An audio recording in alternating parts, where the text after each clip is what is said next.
Airplanes, trains, and ships. Each an example of how well we have succeeded in taking up the challenges to tame the air, the land, and the oceans.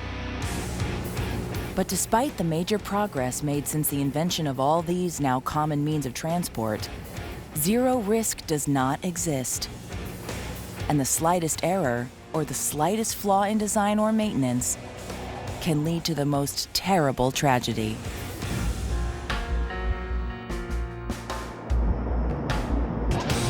To compile our horrific list of history's 10 most significant air, train, and ship disasters, we have studied the human toll of dozens of air crashes, shipwrecks, or train accidents, but also the impact that some of these events have had around the world over the past few decades.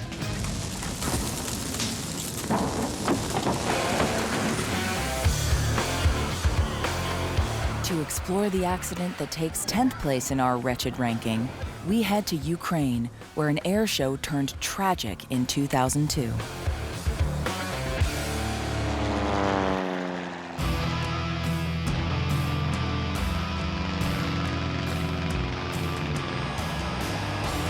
For almost as long as there have been airplanes, air shows have attracted enthusiastic crowds.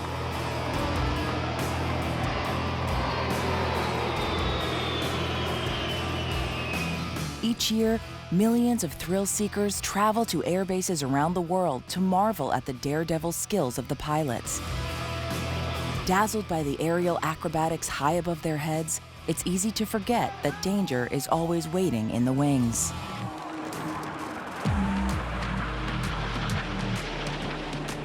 On Saturday, July 27, 2002, more than 10,000 people gathered for the annual Skin Leave Air Show near Lviv in western Ukraine. One of the most anticipated spectacles involved 2 Ukrainian army pilots aboard a Sukhoi Su-27.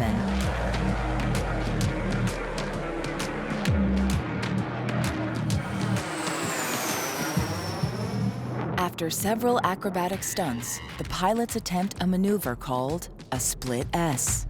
This jaw-dropping aerial combat attack maneuver demands an ultra-fast change of course. In principle, the plane, launched at full speed, does a half roll and dives towards the ground. It ends up flying completely upside down, an inverted flight. But that day, at a crucial moment, the 2 pilots lose control of their plane and crash.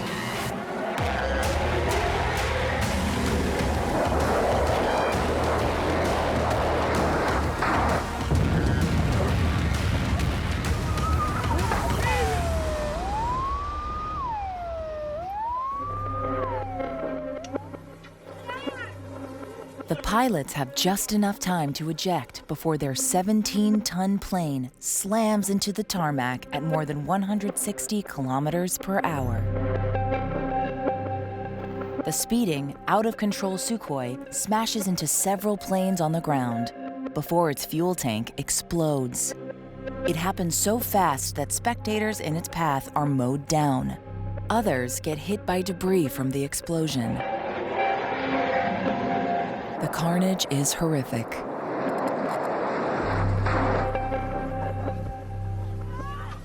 The pilots emerged unscathed from the disaster. In the investigation that followed, they argued that the flight plan they had received before the performance wasn't realistic, and their request to rehearse before the show had been denied by the organizers. Despite their pleas, they are held responsible for the crash. The Skin Leave Air Show disaster was swift and dramatic. Within seconds, the Sukhoi 27 crash killed 77 spectators, including 28 children, and injured more than 500. It is the deadliest air show accident in history.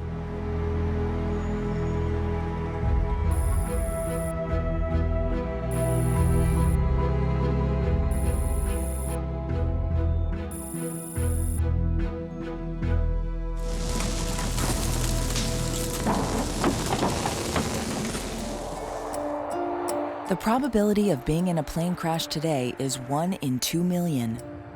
The chance of dying in a plane crash is a 1 in 11 million. It's an incredibly rare event, which is why plane crashes make such big news. In the aftermath of a crash, reporters typically gather at the smoldering wreckage to report the death count. But for Flight 370, they never got that opportunity. The air disaster that takes 9th place in our ranking left behind not a single clue. To investigate, we head to Malaysia and the Indian Ocean where, in 2014, Malaysia Airlines flight MH370 simply vanished.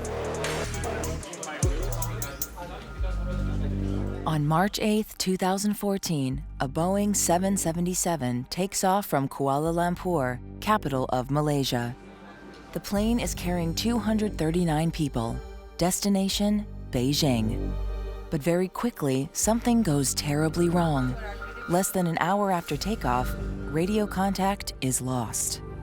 The aircraft appears to be flying erratically, at a speed of 800 kilometers per hour in the opposite direction of its original flight plan. Its signal disappears from radar screens that monitor commercial flights. An hour later, it vanishes from military radar. It will never reappear.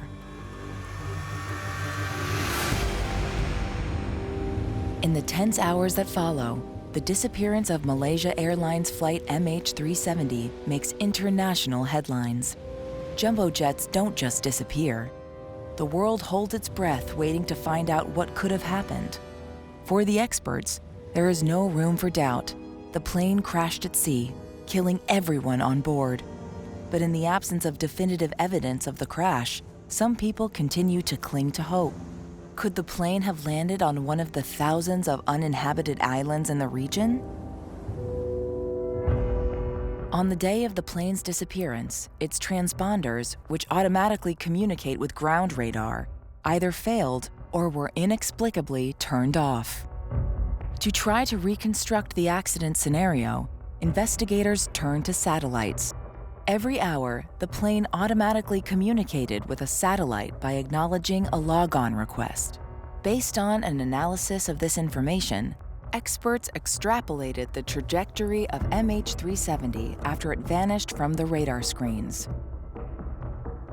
They confirmed that the plane would have turned south.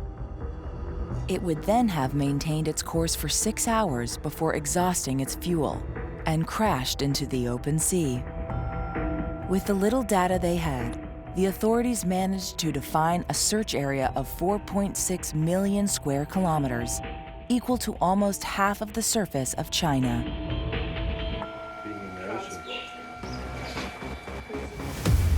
A year after the disappearance of Flight 370, part of the wing washes up on the shore of Reunion Island, more than 3,000 kilometers from the search area.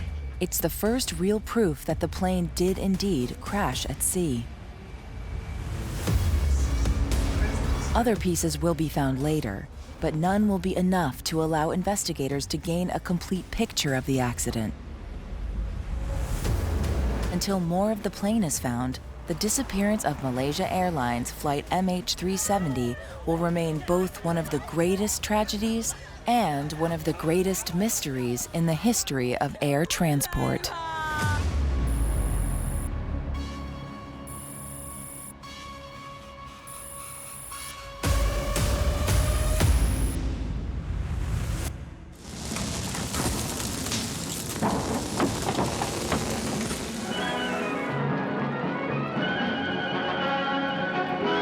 Some said she should never have been built, but even they could hardly fail to respect the achievement that's to be realized today. All that remains if this first flight is successful is to prove that supersonics can operate economically on the air routes of the world.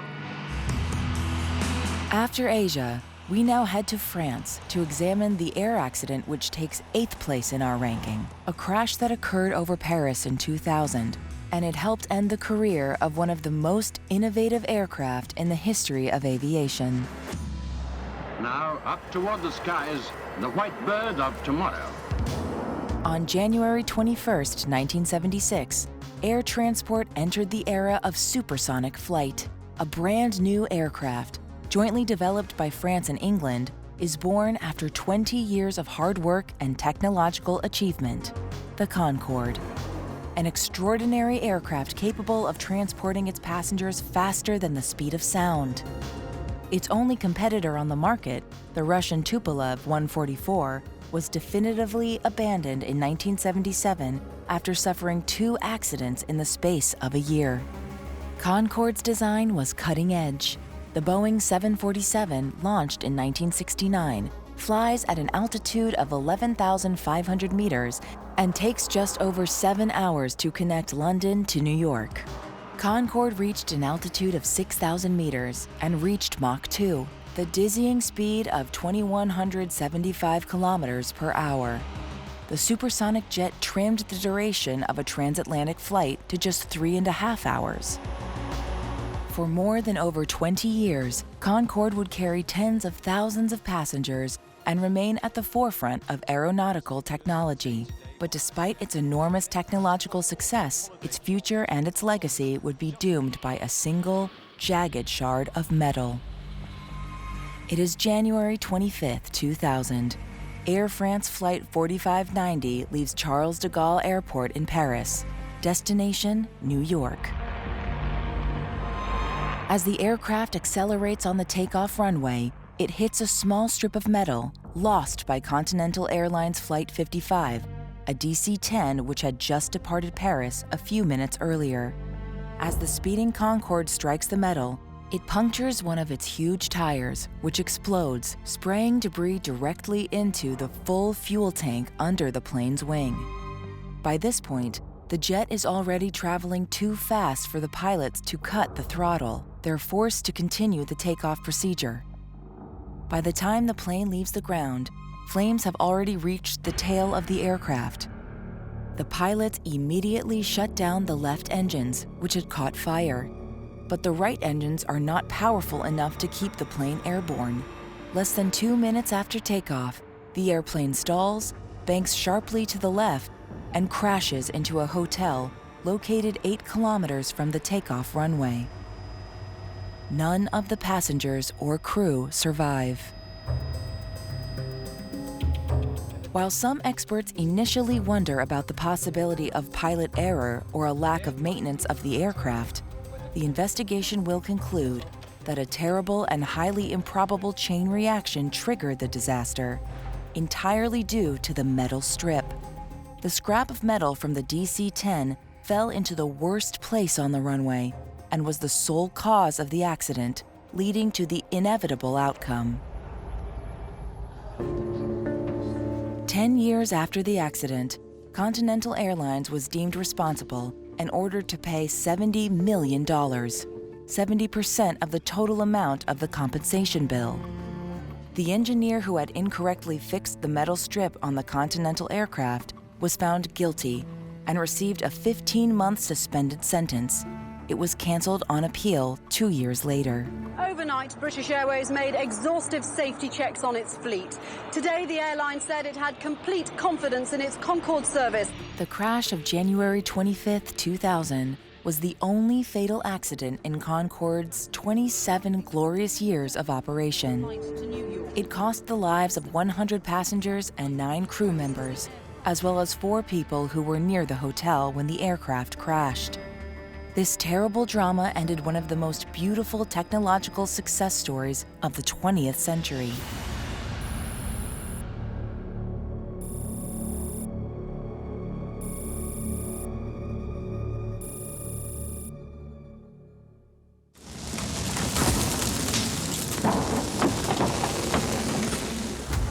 After exploring 3 air crashes, we head out to sea, where tragedy and an iceberg struck an ocean liner in 1912.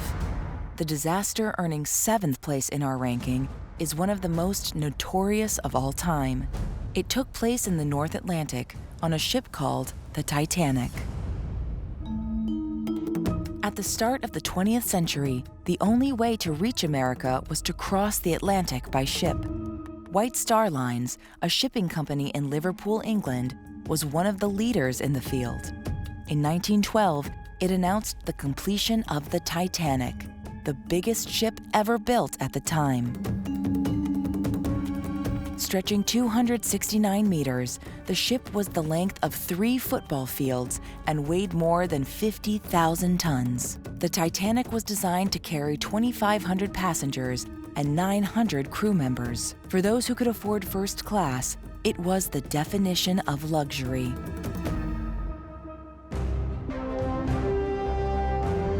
Everything about the ship grabbed headlines, including the claim that it was unsinkable.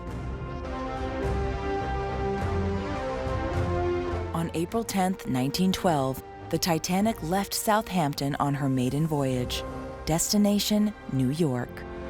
It embarked with 2,224 passengers and crew members, only 2/3 of its rated capacity.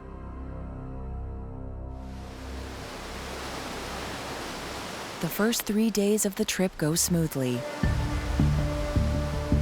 The sea is calm. The speed is steady. Contrary to some rumors, there was no attempt to break speed records for this first crossing. On April 14th, the ship approaches the icy waters of the North Atlantic. The commander receives the first alerts of icebergs, but at the time, advances in shipbuilding made it seem like ice no longer posed a serious threat to the hulls of such gigantic ships. This was the dawn of a new, modern era.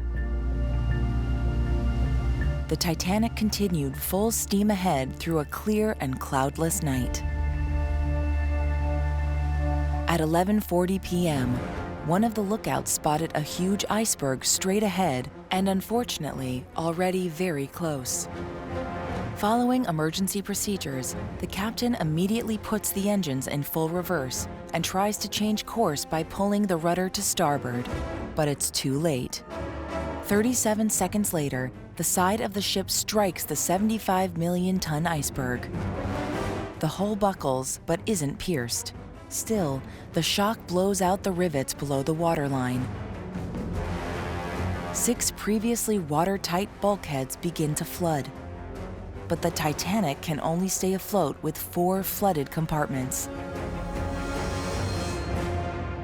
The ship is doomed. 20 minutes later, the captain gives the order to abandon ship.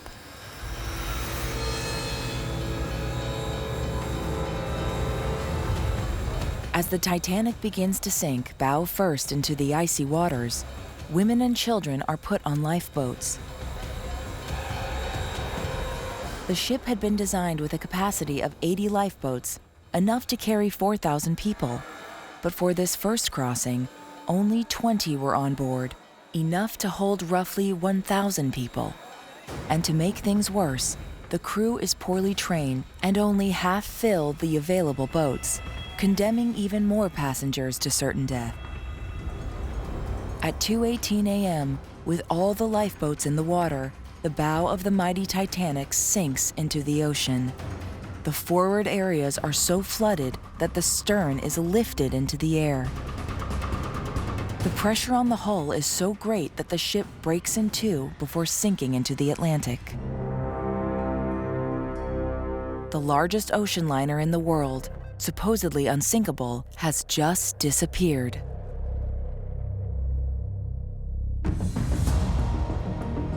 For most of those not on lifeboats, death comes quickly. The water, just above freezing, would have caused cardiac arrest, shock, and drowning. The sinking of the supposedly unsinkable Titanic still captures the public's imagination after more than a century, and the search for it never stopped. The wreckage was finally located in 1985, a few kilometers from where it went down. Today, the wreck is a UNESCO World Heritage Site and will remain as it is until its once magnificent skeleton decomposes. Of the 2,224 people who were on board that fateful night of April 15, 1912, only 710 managed to board the lifeboats and survive. The sinking of the Titanic claimed 1,514 lives, and will forever remain one of the most significant dramas in the history of navigation.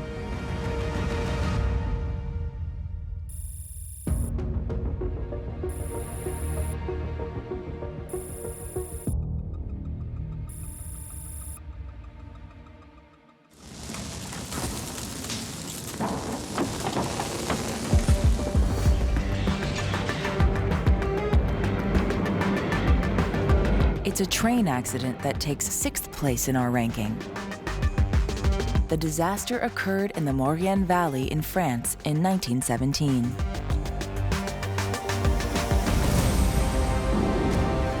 In December 1917, the First World War enters its 4th year.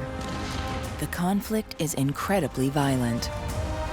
The troops are exhausted by bloody and incessant fighting. At the time, France is undoubtedly the country that's suffering the heaviest cost of the war. Troop morale is plummeting.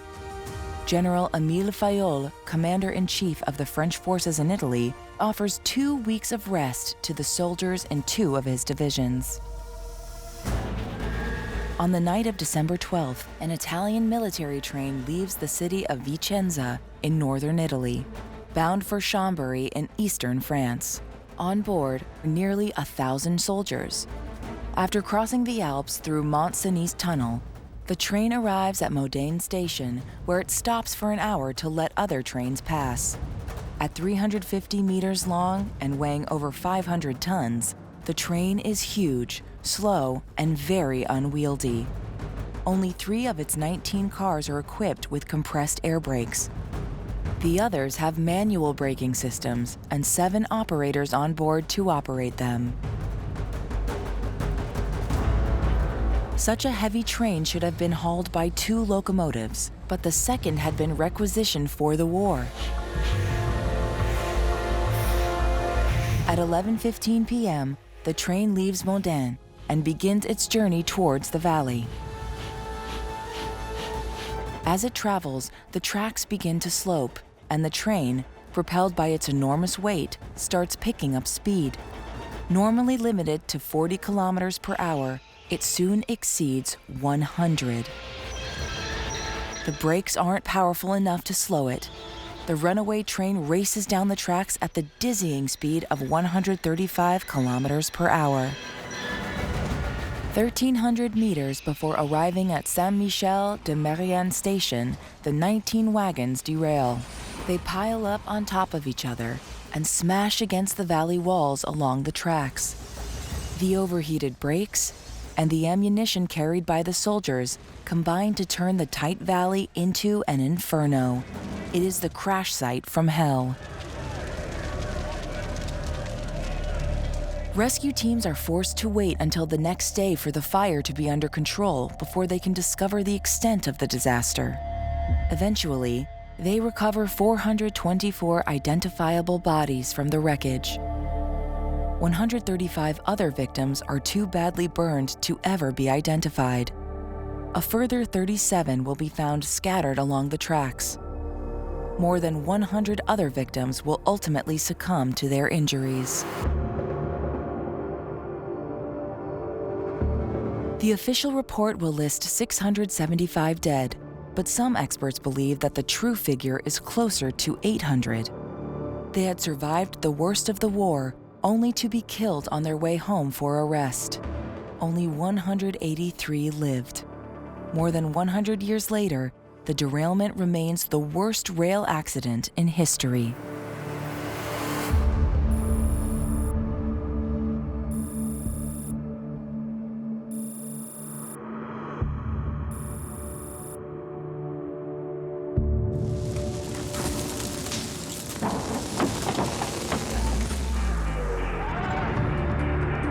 We return to the sky to revisit the disaster that takes the 5th place of our ranking.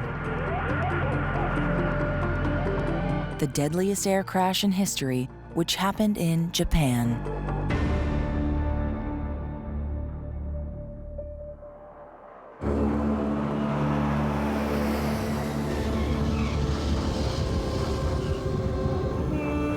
On June 2, 1978, a Japan Airlines Flight 115 a Boeing 747, was involved in an incident at Itami Airport in Osaka. The tail struck the tarmac during landing and caused major damage to the fuselage. The aircraft was sent for repair and all seemed well.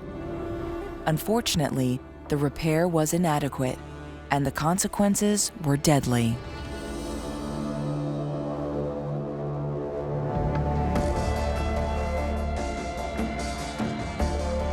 More than 7 years after the incident at Itami Airport, on August 2, 1985, the same Japan Airlines plane, under the call sign Japan 123, departs from Haneda Airport in Tokyo.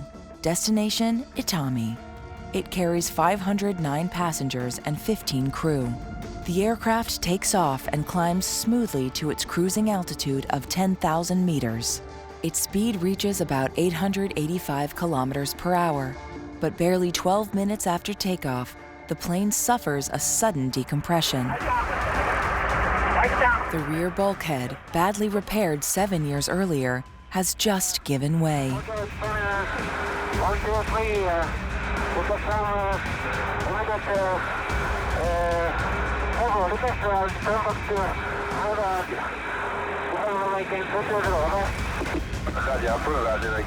The pilots contact the control tower in Tokyo, where they will attempt an emergency landing.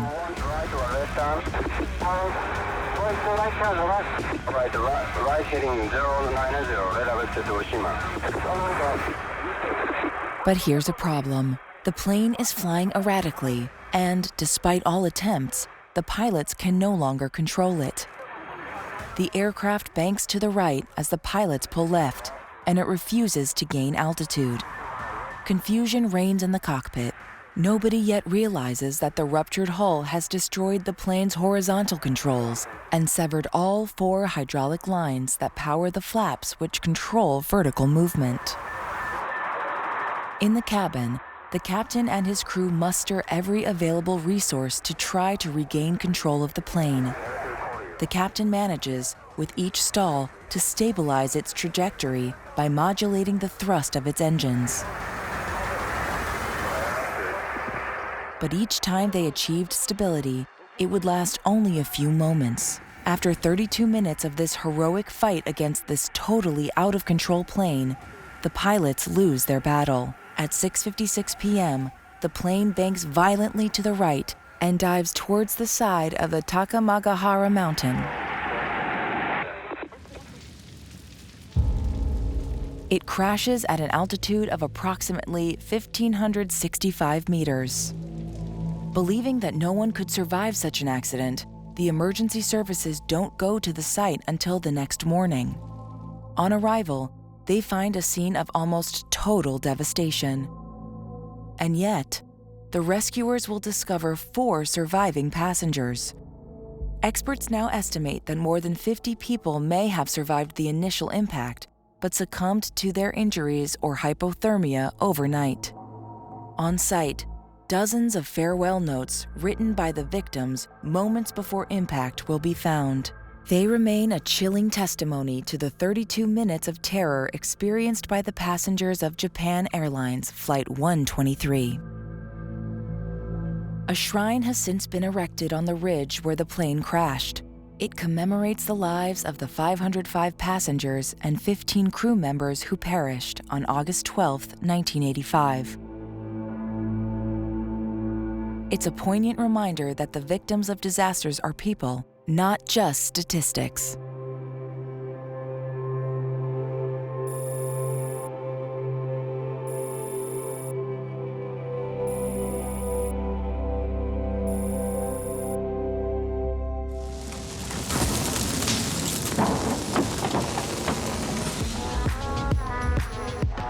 The disaster that takes 4th place in our catastrophic ranking demonstrates the extent to which improbable coincidences can trigger the most terrible accidents. This is a train drama that unfolded in 1989 near the city of Ufa, located in western Russia.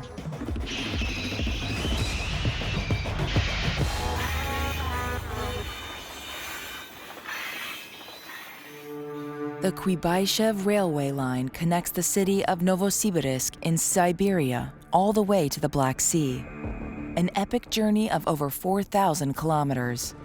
Every year, thousands of people board the train to travel with their families to the west side of the country to enjoy the sunny seaside resorts of the Black Sea coast. On June 4, 1989, around 1:15 a.m., two packed trains carrying more than 1,300 happy passengers crossed on parallel tracks halfway through their journey, about 75 kilometers east of the city of Ufa.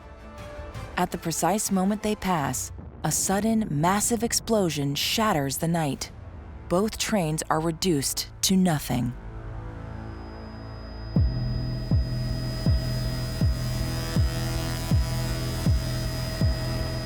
When the rescuers arrive at the scene by helicopter, they discover a site of complete devastation. Uprooted trees, train cars scattered everywhere around the crash site, fire, and most tragically, bodies. Investigators quickly identified the cause of the explosion. 900 meters from the tracks lay a gas pipeline.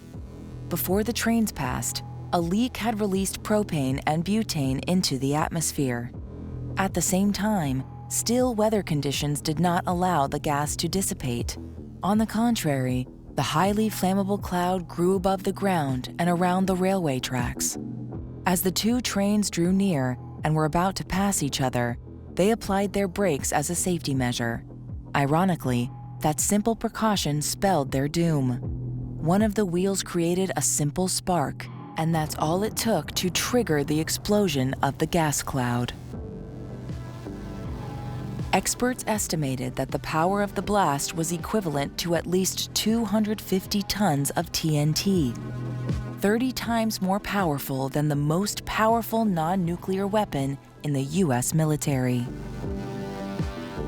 Hundreds of travelers perished in the accident. The bodies of some victims were vaporized by the intense heat and shock waves. The rescue teams will find dazed survivors still stumbling around, their clothes and flesh on fire. Others are delirious from shock and head trauma. Hundreds of victims were children returning from school trips or vacations. Entire families were wiped out.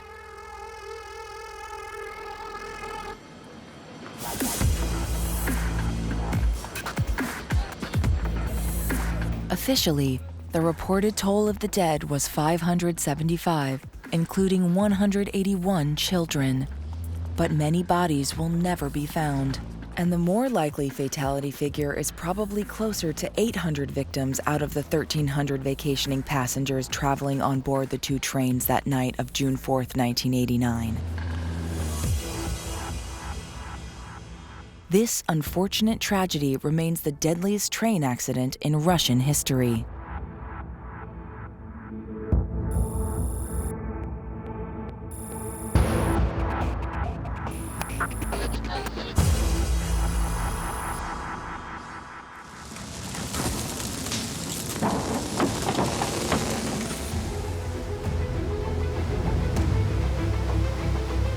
To investigate the event that takes third place in our ranking, we'll need to travel back in time several hundred years, to the end of the 16th century. It's a time when one of the worst maritime disasters in history took place, and it helped change the world. The year is 1588, and the Spanish fleet, the so-called Invincible Armada, is on its way to invade England. At this time, Europe is divided. Protestant England and Catholic Spain have been at war for 3 years. In 1587, on the orders of Elizabeth I of England, the English executed Mary Stuart, Queen of Scotland, an ally of Spain and its King Philip II. It was Philip who had long sought to reconquer the Kingdom of England. To launch his invasion, he decided in May 1588 to bring together a fleet of 150 ships and more than 30,000 men. His objective? To sail from Lisbon to the Netherlands and muster a fighting force strong enough to successfully invade England and bring the country back to Catholicism. The Armada reached Calais on August 7, 1588. to gather soldiers from the Dutch army who were under Spanish rule at the time. But it didn't work out that way.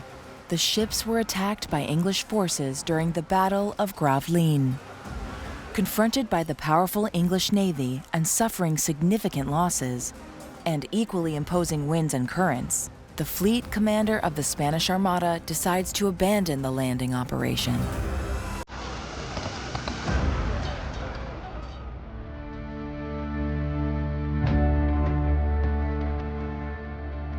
The Battle of Gravelines is considered an English victory. However, no Spanish ship was sunk during the fighting. It was only later that bad luck would befall the invincible Armada. Sailing conditions prevented the retreating ships from reaching the Atlantic Ocean via the English Channel. So the fleet must return to Spain by sailing up the North Sea and around Scotland. But as it rounds Scotland in early September, the Armada is hit by a succession of terrible storms that batter the fleet over 4 terrifying nights.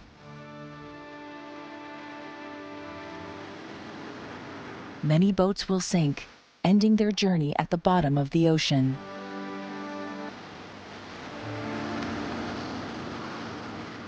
The toll of losses varies according to the sources, but it is estimated that only about half of the ships of the supposedly invincible Armada make it back to Spain, and nearly 20,000 sailors perished during the journey.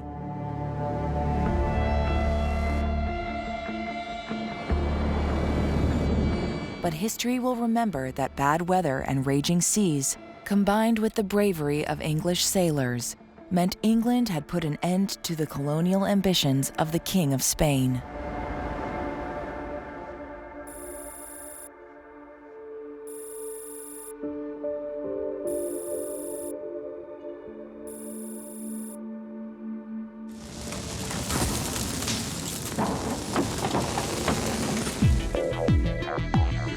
Let's head now to the disaster which takes the second place in our ranking.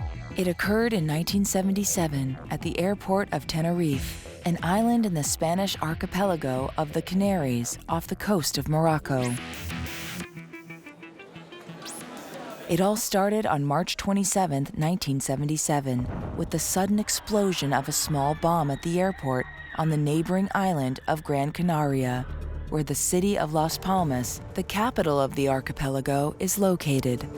They divert all flights to Los Rodeos Airport on the neighboring island of Tenerife.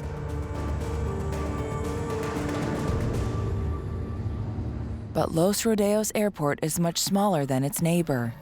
With just a single runway and no ground detection radar, Los Rodeos is ill-equipped to handle Las Palmas air traffic.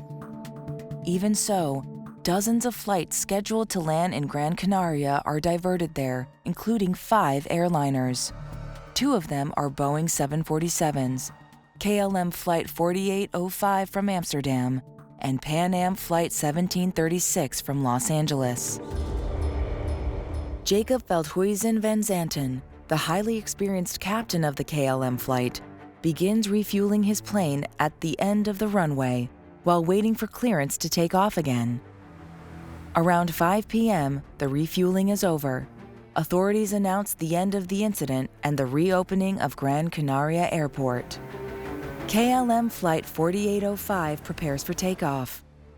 Meanwhile, Pan Am Flight 1736 is instructed to slowly taxi down the single runway to exit number 3, to wait until it can safely join the queue of planes ready to depart. The planes are in place. Everything seems normal. Los Rodeos Airport is located 633 meters above sea level, one of the highest in Europe. And that day, fog will reduce visibility to barely 100 meters. Impossible for the personnel in the control tower to observe the movement of the 2 planes. As the KLM crew perform their final checks for takeoff, the Pan Am flight slowly makes its way down the runway. It was then that a simple communication error between the control tower and the captain of KLM flight leads to disaster. KLM Tower 805 is now ready for takeoff, and we're waiting for our ATC clearance. The captain announces that he is ready for takeoff.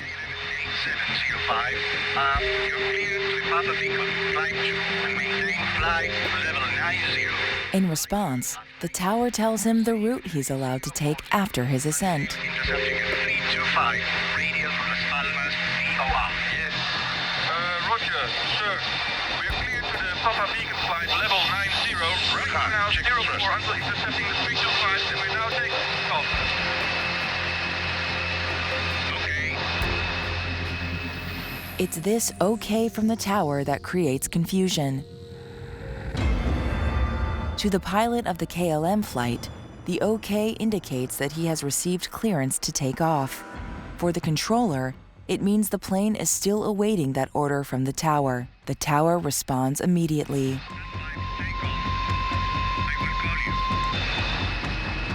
Except that the KLM flight doesn't hear the tower's response. And at the same moment, the Pan Am flight has just missed its intended exit due to the fog. It immediately informs the control tower that it is still on the runway. We're still testing down the runway. Signal 1736.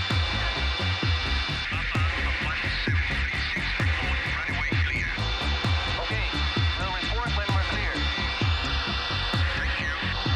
But things continue to go wrong. This exchange between the control tower and the captain of Pan Am Flight 1736 was distorted on the radio by a shrill noise, causing confusion among the members of the KLM flight crew. In the recordings, we clearly hear that one of the co-pilots asks his captain if he is sure that the Pan Am flight has indeed left the runway.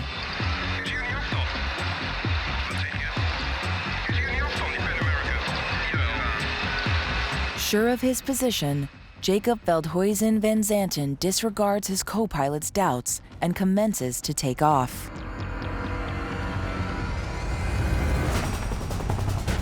By the time the Pan Am crew sees the enormous Boeing 747 hurtling towards them at more than 240 kilometers per hour, it's already too late. Let's get out of here. Get the hell out of here.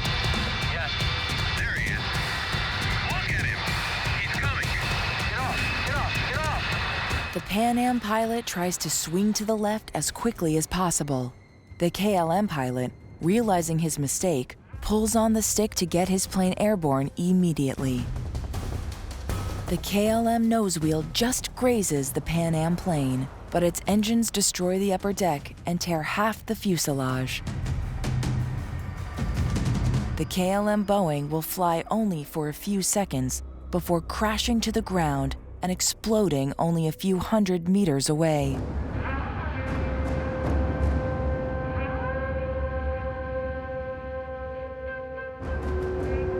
All 248 passengers and crew members of KLM Flight 4805 are killed instantly. 335 passengers and crew members aboard Pan Am Flight 1736 will die, either on impact or in the subsequent explosion and fire. Remarkably, 61 passengers and crew members will survive the disaster and walk away. The final death toll was 583. All killed by a sequence of unfortunate events. KLM accepted full responsibility for the accident. The company paid $110 million in compensation to the victims, the equivalent of $500 million today. The Tenerife collision between the two Boeing 747 aircrafts is still the deadliest air accident in history.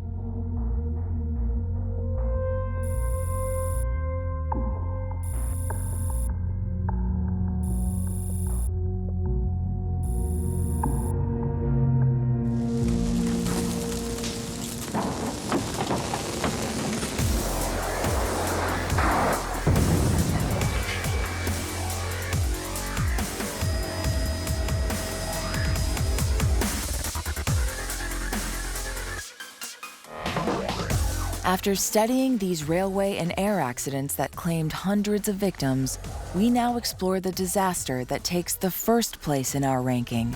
It occurred at sea in 1987 in the Philippines.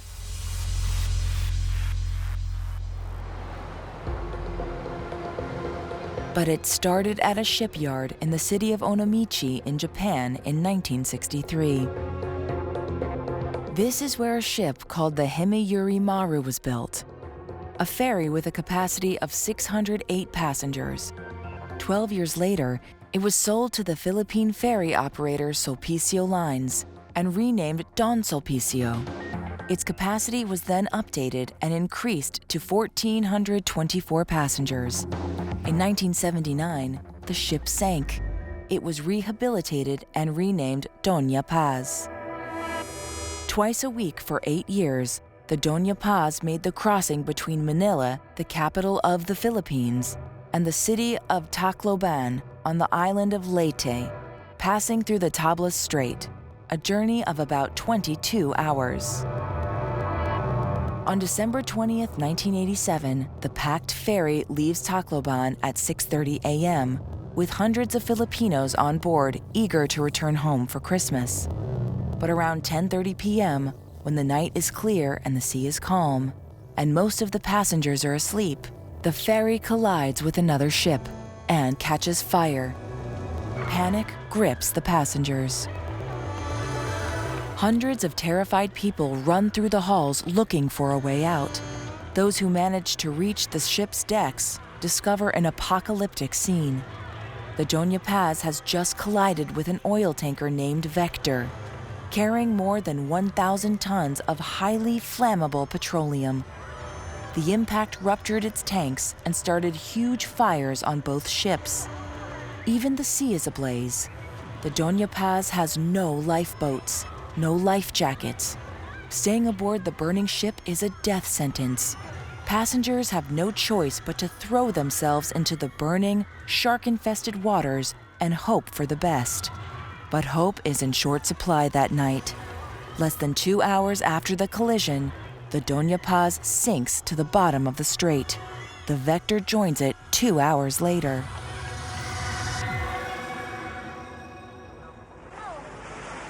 Only 26 people are rescued by the crew of the Don Claudio, a passing ship that witnessed the explosion. The vessel managed to reach the site less than an hour after the disaster. It will take 16 hours for the official rescue services to arrive on the scene. Too late to help anyone. Of the 1,493 official passengers of the Doña Paz, only 24 survive, along with 2 of the 12 crewmen of the Vector. But the day after the tragedy, the survivors report to the authorities that the ferry was carrying many more people than the ship's manifest indicated. In fact, of the 24 passengers who had survived the inferno, only 5 were on the official passenger list. First session had the vice president of the ferry company deny that the ship was overloaded when it sank after a collision with a tanker. 9 days after the disaster, on December 29, 1987, the Philippine Daily Inquirer published the list of all those who were not on the manifest, but were reported by their families to be on the ferry and officially missing. It will take 3 full pages to list the names of the victims, reaching the dramatic figure of 4,375 dead. That horrific night, the ship was carrying 3 times more people than authorized. Adding the 11 crew members of the Vector, the death toll soars to 4,386 victims. Despite the overcrowding and lack of security measures, Sulpicio Lines will be cleared of any wrongdoing. Responsibility for the tragedy will be entirely attributed to the Vector. The tanker was operating without a license and was deemed unfit for navigation. It did not have a suitably qualified marine captain on board. At the time of the collision, an apprentice sailor was in charge of surveillance on the deck.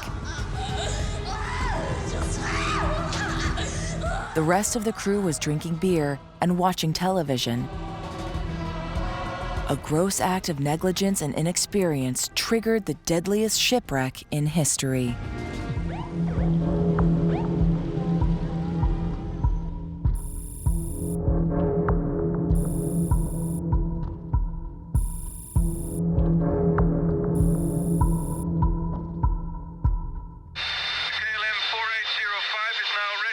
takeoff and we're waiting for our ATC clearance.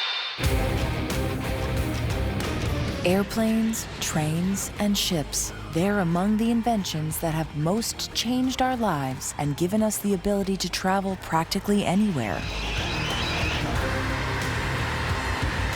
Every day, all around the world, millions of people travel aboard these modes of transport that are becoming more and more safe. Most of us don't even think about the potential for danger because the odds are in our favor. And as training, safety, and more rigorous maintenance procedures evolve, the risk shrinks even more. We can only hope that disasters as dramatic as those of our top 10 list will never happen again.